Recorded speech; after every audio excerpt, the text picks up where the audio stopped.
Hello and welcome back to the Achievement Planner, and today I'm coming to you with awesome game, Dragon Quest Builders 2. So the Dragon Quest series has a Minecrafty crafting builder version. There's the first one, which I didn't play, and then there's the second one. And it's similar to Minecraft. You know, we're not going to compare it and say it's like Minecraft. Minecraft is separate, so is this, but it's similar in a lot of ways. It's very different in a lot of ways. There is a open worldy crafting element to it, and then there's a story, and the story is quite long, and it took a long time, the story, and it's a lot of missions to do for people, and you'll see, but it's a cute little game, and it was fun. So 31 achievements for 1000 gamer score, 3 out of 10 difficulty, not super hard, because as you defeat enemies, you get stronger. And you also have another character that's pretty strong. You can make better weapons and armor. Completion time, 80 to 85 hours. It took me 80 something, I forgot. Playthrough 1, all achievements, because it's just one long game, basically. Alright, now category 1, story achievements. So 13 achievements for 240 gamer score. So as you're playing through this game, you'll do all these things. And I also have on there building your first room, completing your first room recipe, because those are things that you'll do throughout that are just, you're going to get these no matter what. And then as you do it, so basically you start out and you land on this Isle of Awakening. That's your home island. And from there, you can then sail to these 3 big islands where you're going to have long stories. And then you're going to go to all these little islands. So the first one is Furrow Field is where your first story is. And then Karumbul Dun, I think that's how you say it. And then Moonbrook. Those are the 3 main islands you're going to be going to from your first island. That's where the story takes place. And then eventually you'll go to Malhalla, which is the last section. And yeah, so those are the big story things. And the other thing is the tablet targets. On the Isle of Awakening, your main island, you're going to have 3 different sections of that also. And you're going to have these things you need to accomplish, and that's called the tablet targets. But so once you complete your main tablet targets, there are going to be the main ones and then optional ones. You'll get those achievements. So this is just for completing the whole game. You will get these no matter what. Category 2, early game achievements. 4 achievements for 105 gamer score. So basically everything else is a miscellaneous achievement. And I got some in the beginning of the game, I got some in the middle, and I got some after the story was over. So I'm going to go through it like that. So the early ones I got were number 1, Daredevil Diver, 30 gamer score, awarded for staying in the sea for 2 minutes. So I stayed underwater right when I started the game. When I got on the island, I kind of just stayed underwater for 2 minutes. And also you have to collect the kelp that's just around on the beach, and then if you eat the kelp, you'll get more air, and you just have to stand there for 2 minutes. So actually it wasn't too hard at all. Number 2, same thing, Snappy Snapper, 30 gamer score, awarded for taking 10 pictures in snapshot mode. So you can go into the snapshot mode and you just take pictures, and I think I only took 10 pictures the whole time because I'm not really into building. Even though I like crafting games, I like to get materials, but I don't really like to build. So yeah, so I took 10 pictures, but you could really take some cool pictures and put them up if you want. So number 3, Air Raider, 30 gamer score, awarded for defeating, they always say awarded for defeating an enemy with a spin attack from the Windbreaker. So I was like, what the heck is that?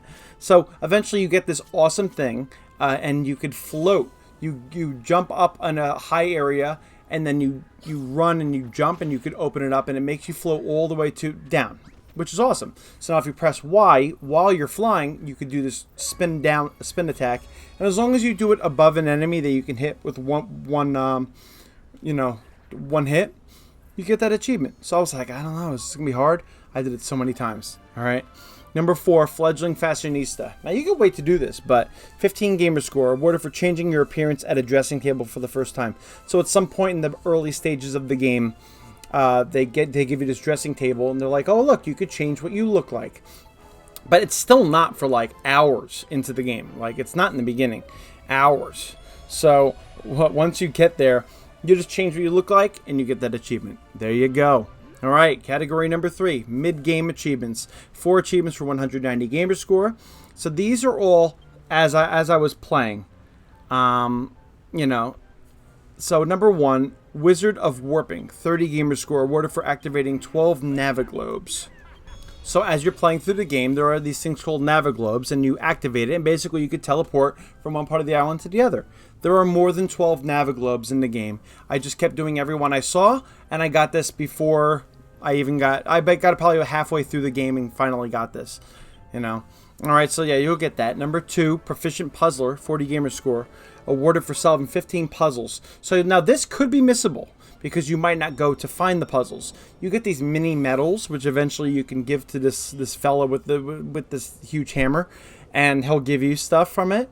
But the puzzles are all around the island. I think there are like 9 on the first island. There are like a whole bunch on the second island, and it'll show it on the map. Once you use your map a little and you go to certain areas, you discover that there's a little secret there.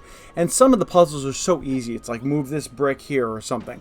You know, you can look up online, the different solutions to it. But all you need to do is just solve 15 of them. There were more than 15. I only did 15 of them, and I got that, and I was done. So, yeah. Number 3, Monster Masher, 60 gamer score. Awarded for discovering 60% of the monsters listed in the Builderpedia.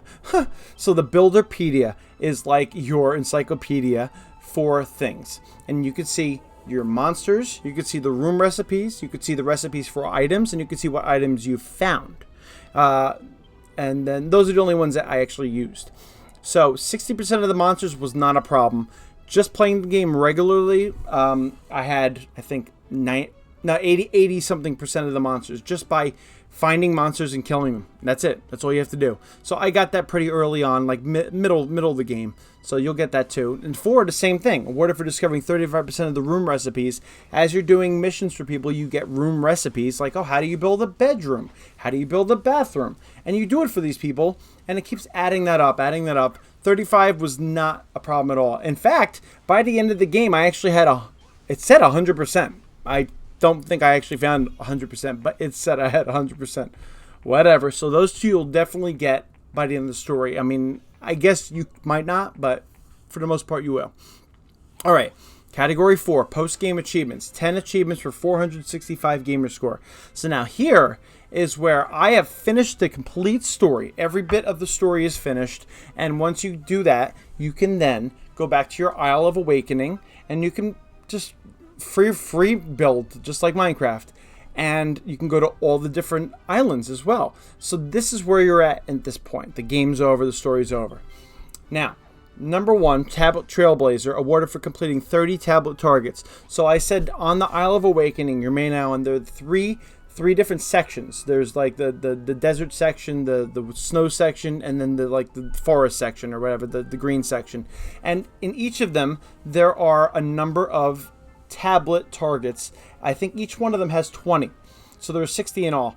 And one of them, I think at least 8 of them are maybe story-based. 6 to 8 of them are story-based you'll get anyway.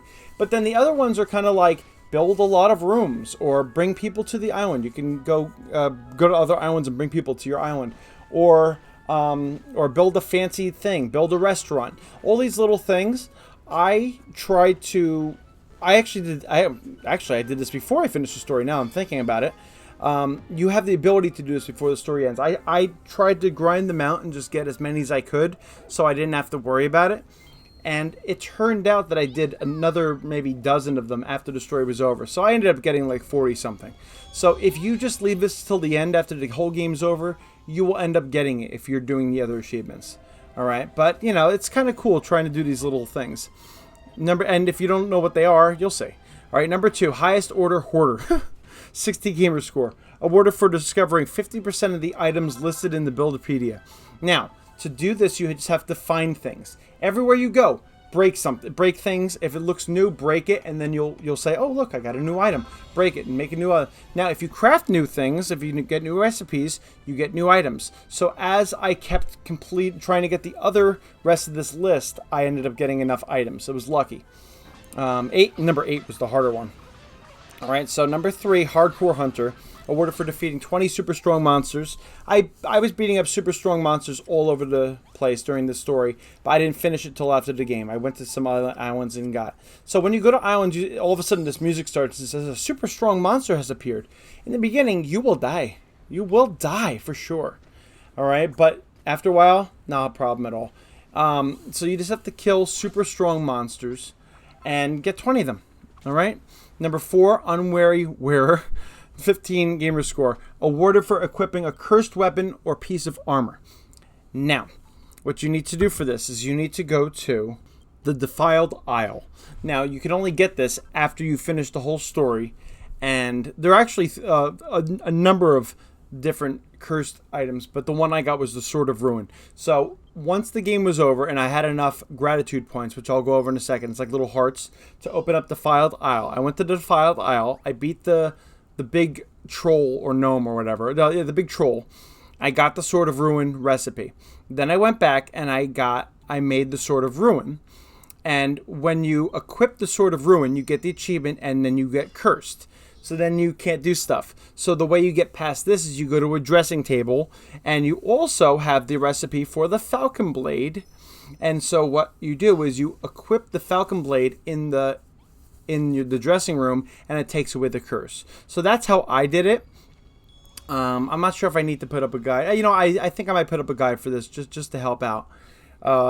It'll also show the other things for the other curse items, but that's what I did. The Defiled Isle, got the Sword of Ruin, equipped it, and then I used the Falcon Blade to get the curse off of me, and then I was good.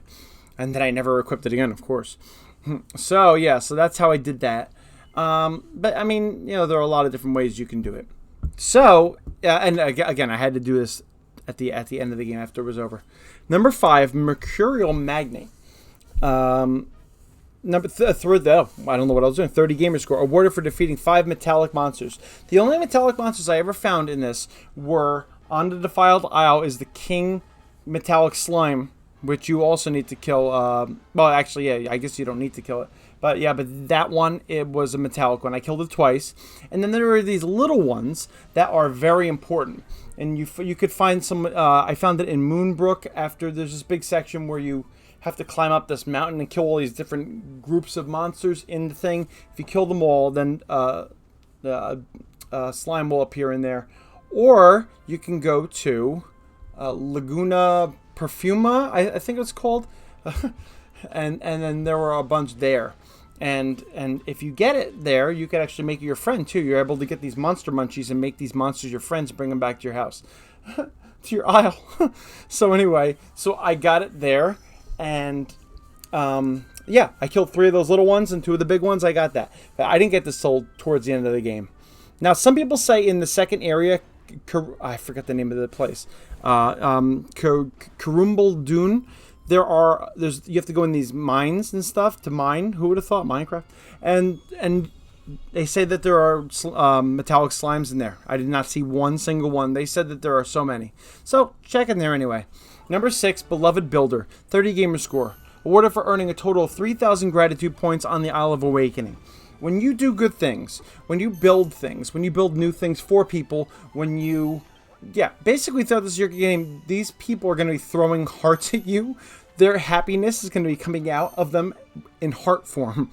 And all those islands, you're going to get so many thousands, but it has to be the Isle of Awakening to get the gratitude points. So you can see on the video here, eventually what I did to grind out this was I made a restaurant, which was one of the tablet targets, and I kept making food.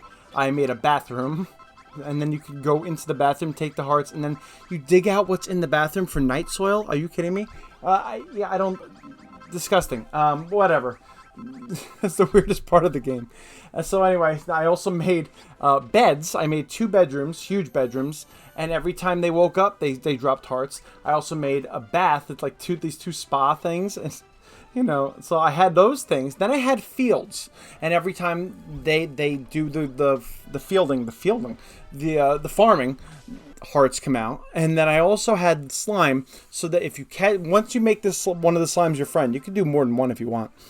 You have to play tag every day after you wake up, and you can get 100 gratitude points every time you catch it. That's one way that people grind it out, gratitude points out. Why do you need gratitude points? So you can unlock islands. Like that one island, the Isle of the Defiled Isle, it's 3,000 gratitude points.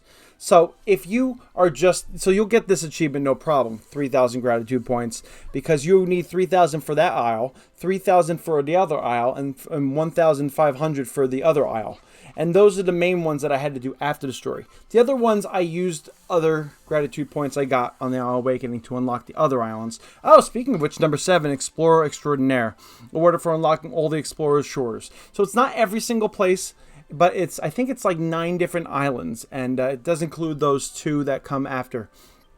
Yeah, it's a lot of grinding. But if you, by the way, in the restaurant, if you put down a whole bunch of campfires and stuff and make food with all the food products you get, then you just keep making food and you put them on the tables, and these people will just eat. Oh, and I also had a chest in there and put all the food in, the extra food in there and extra food products in there, and you could see these people were just like throwing hearts at me. After a while, I was like, whoa, this is the best way to grind it. So this is how you unlock all the Explorer Shores. This is how you get the 3,000 gratitude points. This is how you can do most of that stuff, including number 8, Building Boffin, 60 gamer score, awarded for discovering 65% of the recipes listed in the Builderpedia. So this one, the recipes, by the time the game was over, I only had like 30%. I'm like, what's going on here? So, but when you go into the Builderpedia, you see there's a little hammer. Those are the items that you have not made yet. So I had discovered more than 65% of them, but I hadn't built them and bought the rest. Actually, I hadn't learned them yet. So, but those are the items that I was able to learn. So as I got more gratitude points, after the game is over, you're able to buy recipes. So you just go in, get gratitude points, buy recipes, and then make the item. Now you have to make the item. If you just buy the recipes, apparently it doesn't count. That's one of the things people found out. You have to actually make it. So you buy a recipe, you make it. You buy a recipe, you make it. And you need a lot of gratitude points to do that. I started with the cheapest ones, of course. And eventually you'll get 65%. I think by the end I stopped at like 70 something. You know, I could have kept going, but the achievements are done. Now, number 9 is the hardest achievement in the whole game. And this is because it takes the most time. The way you do this, and I'm going to put up a guide for this, absolutely, so he can show you everything, where things are and all that, and to farming. So I'm just going to give you a basic. 70 gamer score, awarded for obtaining a pet with the rarest coloration. You need to get dogs, and you can get the dogs on a specific island, and you need to bring those dogs back with you. All you have to do to get animals to go back with you is to sneak up to them and then pet them. This is great. This is funny. So you get the 2 dogs to follow you home, all right? And then once they're home, you make a room for them. You have to put the 2 nameplates so that it's their bed, it's their room, and you put the bowl, and you have to get raw meat. And you find a lot of raw meat. I would say a good amount of raw meat to have would be maybe 200. I would say that's a safe bet to have in all, and kind of just put like 50 in a bowl, 50 in a bowl. And basically, as they're eating, they will get mature and they'll get happy. And after a while of waiting, they will get 100% happy and they will turn into grown-up doggies. Now, once you have grown-up doggies, you need to feed them more berries. All right? I'll talk about more berries in a second. But once you give each of them a more berry, like around when it's kind of almost night, go to sleep. When you wake up, they'll have made a baby. Look at this. But we need that baby, and it's a different kind of baby. Looks different. You need to then do it again for another night, and they'll make a second baby. You take those 2 the puppies, you put them in another area, do the same exact thing. Give them meat until they're 100% happy and grown up. Then you give them more berries, each, 1 each, and they wake up, they have another baby. That's the 3rd generation. And you do it again, you get the second baby, puppy, I should say. All right. Now you get those 2. You do it one more time, and finally, once they're 100% happy and grown, they have a baby, and that baby, 4th generation, is the achievement. It's the rarest coloration. Now, how do you get these more berries? Because the guide will show you all this, but the more berries you only get by making 10 or 11, I think 10 crops. So you'll have a bunch of crops by the end. You can make cabbage, you can make tomatoes, but you need to go to all the islands, and he'll show you on this guide really good exactly which island has which seeds. Bring the seeds back, plant them. Once you plant all those, you'll do a tablet target. It'll complete that, and then the fellow with the hammer will say, hey, now you can get rare crops. So then, all of a sudden, out of nowhere, rare things will start popping up out of the crops that you already had, which is cool. And if you have the strawberry seeds, which you will, plant as many strawberries as possible, and every so often a strawberry seed will make a rare one called a moorberry, and that's where you get the moorberry, and then you use that to feed them. I had plenty of them by the end. I think I had 12 extras. I was even eating them. So yeah, that's how you get that achievement. How do you like that? That took a long time. That took quite a while. So if you watch the guide and you start like preparing for it soon, it'll be even easier. And of course, number 10, awarded for earning all the other achievements, of course. And I got that after I got the rarest dog. And that's it. That's it for this game. This was a great game. The story was very, very long. If you don't like long stories, you might not like it. If you don't like doing missions for characters, you might not like it. But other than that, if you like a good story, it was a good story. And if you like Dragon Quest, you'll like it. If you like crafting, you'll like it. Yeah. So basically, that's that. I hope you enjoyed this game, and I'll see you next time on the Achievement Planner.